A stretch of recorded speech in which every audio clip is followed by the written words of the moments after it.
Hello everyone, welcome to my YouTube channel. My name is Pardon Manjera and I've embarked on a 66-day challenge, habit building challenge. So this is day 7 of my 66-day challenge.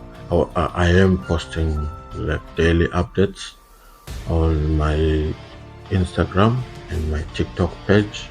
That's why I'm posting like daily reels of what I've accomplished for that day. 1 full week in, I promised myself I would share the ups and downs, the wins and the losses, not just the highlight reel.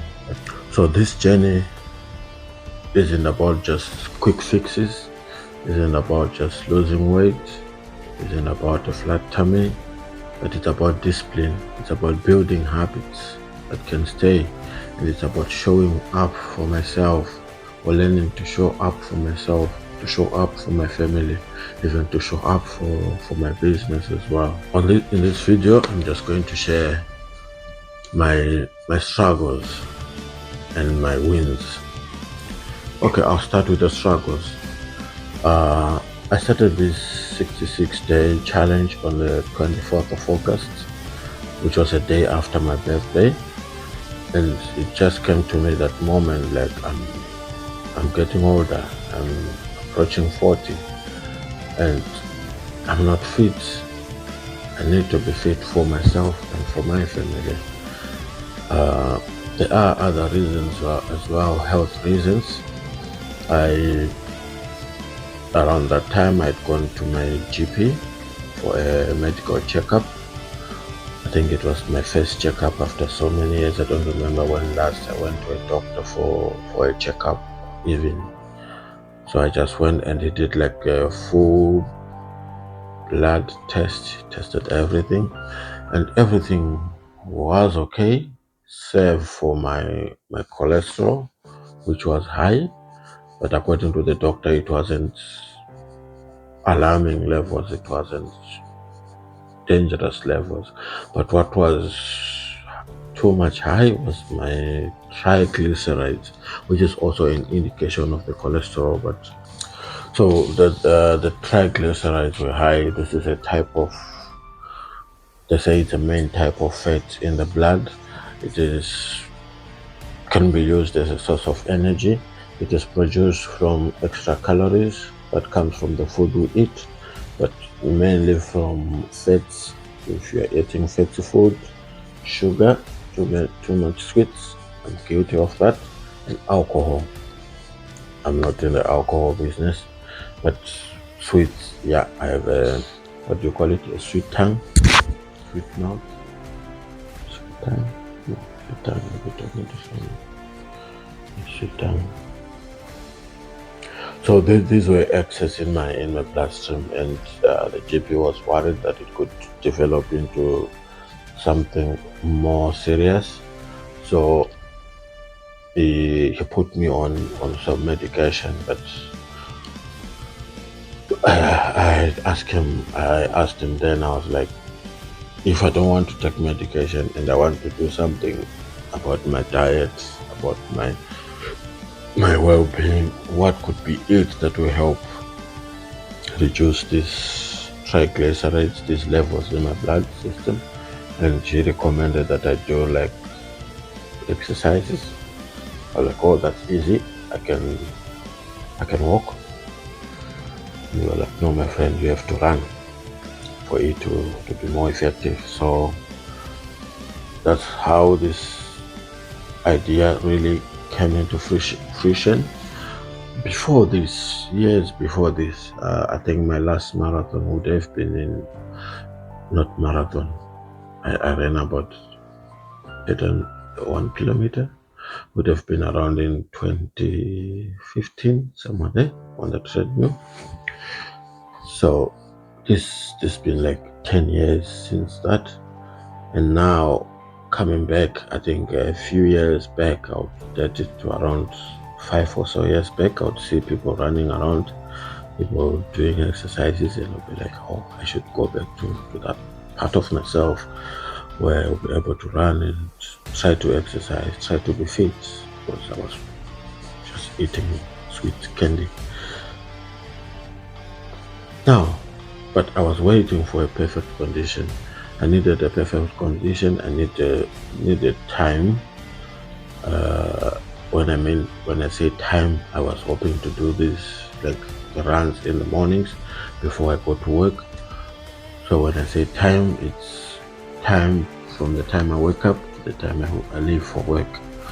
But now the challenge then comes in. I was staying far away from my workplace where I had to commute for an hour and a half to get to work. So I didn't really have much time in the mornings, and coming back in the evenings, it was worse. I'll be up the whole day at work and I'm tired and I need to take care of my family. The girls are coming from school. We need to do homework, we need to do this and that. So I didn't really make time. I made that an excuse. Now, another excuse is the bad weather. I am in Ireland. It's like the part I am in, mostly it's always wet. Like I can't go out in this wet weather. It's cold. There's a lot of excuses. The gym or the gyms are so expensive here. It's quite an investment. Now, how did I conquer those excuses? One, about time. Uh, I started making up time because I realized that before I go to work, before I prepare to work, I usually wake up, take about 10, 15, 20, 30 minutes, just check emails, do this or that, go on social media, just consume some content, uh, not beneficial content anyway. So I realized, oh, there's a loophole there. There is a habit I'm having, which is not a good habit. Just waking up, go on your phone, and wait for the time to be for time for you to bath or eat your breakfast and go to work. So that wasn't a good habit. So I needed to replace it with a bad. That was a bad habit. So I needed to replace it with a good habit. And the good habit would be running. Now, so that's how I came up with this, and also the 66-day challenge. I don't know. I've watched a lot of videos on YouTube, mostly I say motivational on well-being, self-improvement, and stuff like that, and habit building. I was reading a good book here, Atomic Habits. I will put the link in the description below for the book where you can get it. It's on. I'll put a link in the description below of where you can get the book. It helps. It just talks about you breaking the bad habits, how to do that, and how to build new habits. And the other challenge I had was with this goal. I was looking at myself. I thought, oh, I'm not fit. I need to be fit. What can I do? I don't want to go to the gym. I don't want to fork out that much money. So I thought of running. I didn't start like on the 24th running. I had a few tries, about 8 or so. I have the records on my phone. I had 8 or so tries. I would run, walk, and stuff like that.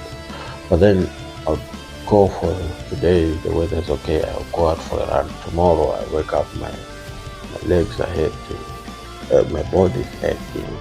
I'm tired, and I say, oh no, I'll go tomorrow. And then if I say tomorrow, then that tomorrow will be like a month or two later on. And when I start again, it's so, and I didn't see any change, and it wasn't working for me because I look myself in the mirror, I'm still the same. I look myself in the mirror, I'm still getting big. I try to put this shirt which was fitting 2 months ago. It's too small now. So it wasn't working. It sort of demotivated me. The other thing I got from the book I spoke about, Atomic Habits, is you break that big goal into smaller goals, into smaller daily goals, which you can win per day. Like my goal would be this morning to show up. So I wake up, I show up. I'm tired, it's raining, but I'm there with my shoes on. In the end, I just go for a run, maybe less than what I would do in a normal day, or just go for a walk. But I've showed up. I've taught myself that this is our routine. This is what we are going to do this morning. So uh, I'm in the process of that, and I saw somewhere. I'll look it up, where it says on average they did a study, like on average on how long it takes someone to build a habit. It can take longer than 66 days. It can take shorter than 66 days, but this is just an average. So I just went for the average. I'm like, I think I should challenge myself for this, and I'm winning each day. Mind you, these 7 days, I didn't start on the 24th, and the 7th was the 31st. The 7th day came, I think, mid-September. This is the way I'm counting. I don't know if it's correct, but I think it suits me to count the days I am active. I'm not counting the rest days. I know some people count the rest days, though you should consider them, but for myself, I think I'll be more discouraged if I start counting the rest days, because I can run 2-3 days and go away for 5-6 days because of family commitments, work commitments, or really bad weather. We sometimes have storms here. You can't really go out. There will be like red warnings. No one's allowed to go out unless it's absolutely necessary. So I'm counting like the days I'm active. So I wouldn't want to lie. For these days, I think the first 2 days I was fired up, I was geared up, I was ready to go. But the third day it didn't come early. I think I had to go about for 5 days, struggling within myself, trying to push myself. But in the end, I think that day was a Sunday. There was a storm. We've talked about the struggles and the wins. I think my main win in this is, instead of quitting after a drawback, weather, family, and so on, I now I'm able to come back. I'm able to pick myself up again.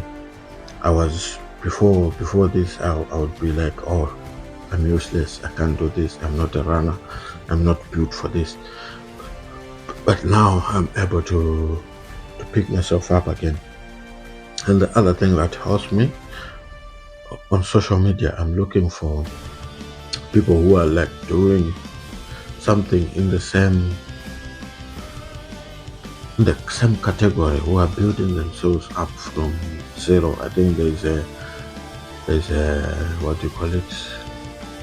There's a search thread from couch to 10 kilometers, something like that.